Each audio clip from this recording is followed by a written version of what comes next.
की तारीख में स्थिति बदलती हुई दिख रही है और वो कैसे बदल रही है आपको समझा दूं। टीएमसी के 20 सांसद विपक्ष को छोड़कर सत्ता पक्ष की तरफ आ चुके हैं।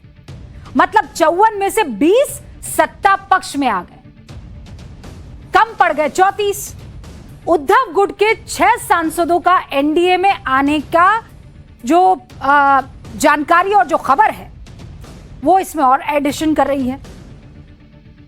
तो अब इनको जोड़ेंगे तो कमी पड़ रही है 28 सांसदों की। डीएमके तब विपक्ष के साथ काले कपड़े पहनकर खड़ी हुई दिखाई दे रही थी, याद है ना आपको?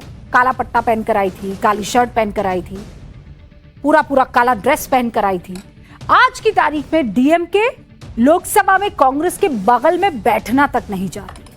और डीएमके के कितने सांसद हैं? 22। अगर सरकार किसी विधेयक को अपने पाले में ले आती है तो फिर लोकसभा में 2/3 बहुमत से सरकार सिर्फ 6 सांसद दूर रह जाएगी।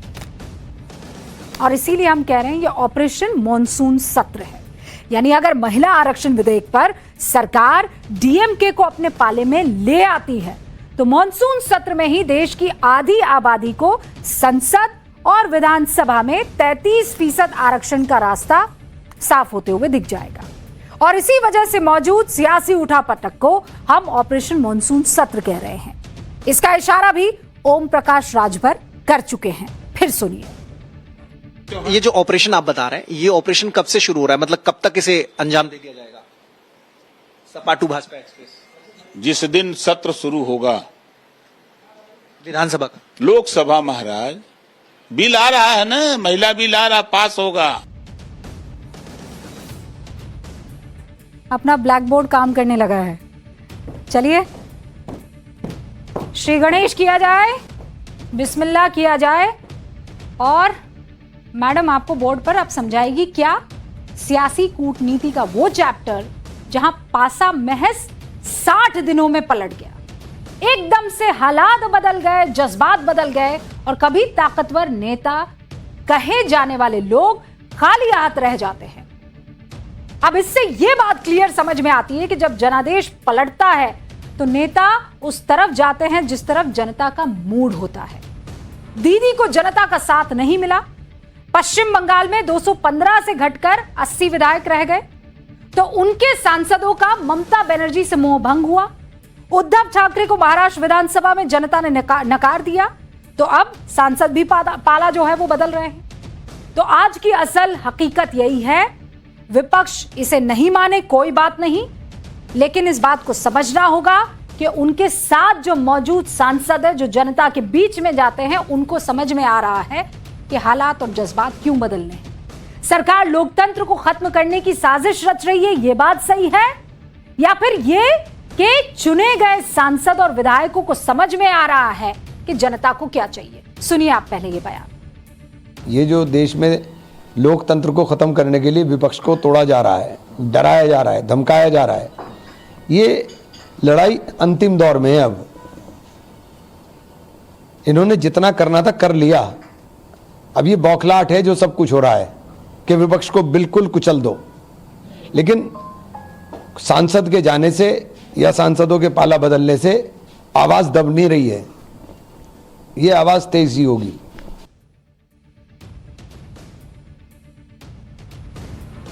तो भैया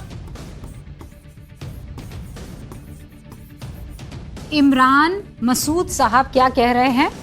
इमरान मसूद साहब कह रहे हैं कि उन्हें अपनी ही पार्टी की बात इसलिए रखनी पड़ रही है क्योंकि जो सत्ता पक्ष के लोग हैं वो साम दाम दंड सब अपना रहे हैं, संविधान विरोधी इस बात को बता रहे हैं। लेकिन इमरान साहब को शायद इतिहास नहीं पता है। कौन सी क्लास लेनी जरूरी है? हिस्ट्री की, इतिहास, ठीक है ना? इतिहास क्यों, अभी आपको समझाऊंगी मैं। इतिहास क्यों, अभी आप समझिए। 1979 में चौधरी चरण सिंह ने जनता पार्टी को तोड़कर लोकदल बनाया।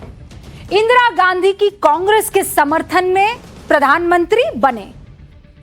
फिर आया 1990, चंद्रशेखर ने वीपी सिंह से बगावत करके समाजवादी पार्टी बनाई और फिर राजीव गांधी की कांग्रेस के समर्थन से प्रधानमंत्री बने। 1993 में कांग्रेस सरकार के खिलाफ अविश्वास प्रस्ताव आया तो विपक्ष में बैठी जनता दल चौधरी अजीत सिंह के नेतृत्व में टूट गई। अजीत सिंह से जनता दल अजीत बनकर कांग्रेस को समर्थन किया। इसके बाद में कांग्रेस में विलय पक्का उनका हो गया। अब यह कांग्रेस ही बता सकती है कि क्या इंदिरा गांधी, राजीव गांधी, नरसिम्हा राव के वक्त भी संविधान को खत्म करने की साजिश रची गई थी, क्योंकि तब पार्टी तोड़ने वालों को कांग्रेस ने समर्थन दिया था, या यह जुमला नया नया इजाद किया गया है। हालांकि 1993 से 2026 आते आते गंगा में बहुत पानी बह गया। वो दौर क्षेत्रीय पार्टियों के उभरने का था। तब जनता कांग्रेस से ऊब कर ऑप्शन तलाश रही थी। कांग्रेस से बोर हो गई थी, जनता को एक नई पार्टी चाहिए। लेकिन अब दौर बदल गया है। कभी अपने राज्यों में ताकतवर रहने वाली स्थानीय पार्टियां आज खुद को एकजुट रखने में नाकाम हो रही है। इसीलिए बीजेपी छोड़िए आप, कांग्रेस अपने सहयोगियों को कह रही है कि जो कांग्रेस से टूटा है वो कांग्रेस में शामिल हो जाए। यानी उस जमाने में जो कांग्रेस से टूटी हुई पार्टियां बनकर क्षेत्रीय पार्टियां बनी, वो वापस विलय कर दे कांग्रेस में। ऐसे में आपके मन में सवाल उठ सकता है, क्या देश में बीजेपी बनाम कांग्रेस की लड़ाई अब आ जाएगी? तो अब ब्लैक बोर्ड का इस्तेमाल करते हैं। तो कौन कौन सी पार्टियां हैं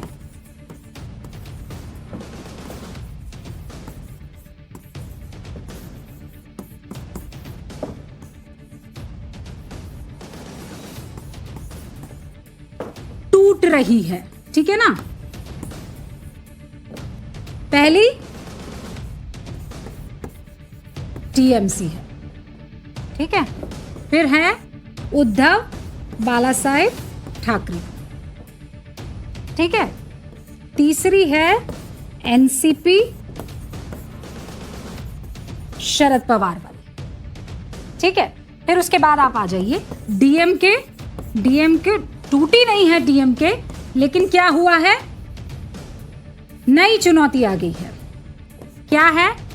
विजय वाली चुनौती। फिर आप आ जाइए जेडीयू की बात कर लेते हैं। अब जेडीयू क्यों? क्योंकि जेडीयू के पास चेहरे की कमी है, चेहरा नहीं है, ठीक है। नीतीश बाबू तो हैं, लेकिन नीतीश बाबू के बाद कौन? अब आप आ जाइए आरजेडी। लगातार हार का सामना करना पड़ रहा है, ठीक है। लालू वाला करिश्मा अभी तेजस्वी बाबू में दिखाई नहीं दे रहा है, नहीं। अब आम आदमी पार्टी, हाँ भाई 10-12 साल पुरानी पार्टी है, लेकिन क्या हुआ, सिमट गई है। कहां सिमट गई है? पंजाब तक, पंजाब, ठीक है। अब आ जाइए एक और पार्टी YSRCP। अब इसके साथ क्या दिक्कत है? इसको भी टीडीपी ने निपटा दिया है। ओडिशा में क्या हुआ आप जानते हैं? बीजेडी। बीजेडी, अब बताइए बीजेडी नवीन पटनायक के बाद कौन है? अब आइए आप एक और AIADMK। जयललिता के बाद एक फूट आती गई, खत्म। अब फिर कौन? फिर आ जाती है लेफ्ट, जिससे अभी मैं लिख रही हूं।